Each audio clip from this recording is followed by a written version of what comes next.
我们所要观察的是，当你改变你的频率的时候，你对应到的波形的峰值会不会改变呢？我们的那个电源显示器显示4伏特，而且现在电源供应器供应出来的是1000伏特的电源的时候，这时候我们对应到你感应到的波的那个最高的峰值是4.4毫伏特。好，那这时候我们再来看一下，如果我们稍微改变一下我们的频率到1200赫兹的时候呢，这时候我们对应到的峰值，其实会变大，变多大呢？变5.2毫伏特。好，现在我们再改变一下。就依照这样子的方法下去调，我们一次调0.2千赫兹。当你以等差的速度来调你的那个频率的时候，你对应到的峰值刚好都会差0.8，约差0.8或0.6，这样子很平稳的速度下去成长，它感应出来的波形能量越来越大。来，现在我们依旧要做这个改变频率而让你的那个峰值改变的一个实验。那我们现在试验的是2000扎的感应线圈，也就是说，我们一次改变0.2千赫兹的话，我们对应到的峰值通常都会增加到，但是它现在变成5号。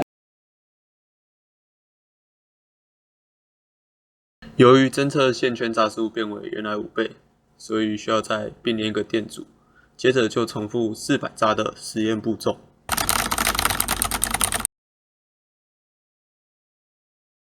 示波器上面的伏特跟所产生的频率，我们都是跟刚才一样，是不能够来做变化的。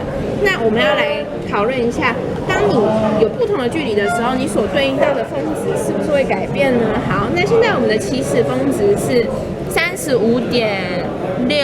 毫伏特。来，那我们现在如果改变，你以一次往后推进2公分，也就是说，让你感应的线圈远离你的强力的磁场2公分的时候呢，现在我们转到了刻度6。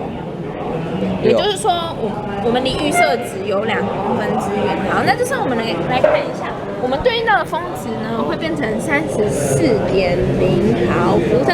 好，我们可以看出来，它是明显来讲减少了一些。那我们得到的实验结论是，你离线圈的这个东西越远的时候呢，你所感应到的磁场会来得越来越小，越来越小。你的能量越来越小，你的示波器的峰值也就跟着变小了。做的实验是讨论你的线圈跟你的感应线圈，当它角度产生改变的时候，会有什么样子的改变呢？我现在都可以看到它的磁通量，因为现在2个人的夹角是多少呢？是0，所以照理来讲，它所能感应到的最大峰值应该是来的最大的。我们现在就来看看是不是这样。好，现在我们是0度，我们所对应到的绝对峰值是37.2。好，那现在如果我们改变一下角度，一次少5度，来15，一次少15度会怎么样呢？来，所以90的话会变75，少了15度的话，来看一下，已经少15度咯。来，这时候我们所对应到的峰值，理所当然应该是否变少呢？变成了34.4，它少的会越来越多，这都跟你的角度是有关系，也就是跟你的磁通量来的有关系。这时候让它的那个2个磁场夹角是0的时候，磁通量照理来讲是0，所以它对应到的峰值照理来讲是不是应该是0呢？我们来看一下，还剩一点点。好了，我们今天实验就到这里，谢谢。你现在所给的波形是三角波的时候呢，你所感应出来的波却是长得像方波的这个样子。所以这时候你如果有所改变，你现在用的是方波的波形输出的时候，这时候你开始看到变化了。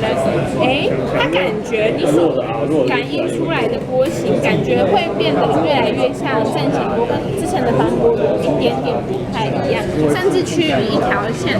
好，那这时候如果我们改变波形，让它变成正弦波，感应出来的东西竟然也变成了正弦波，而且你可以发现使用正弦波的时候，你所感应出来的那个磁场会来的最大。所以不同的波形会有不同的效果。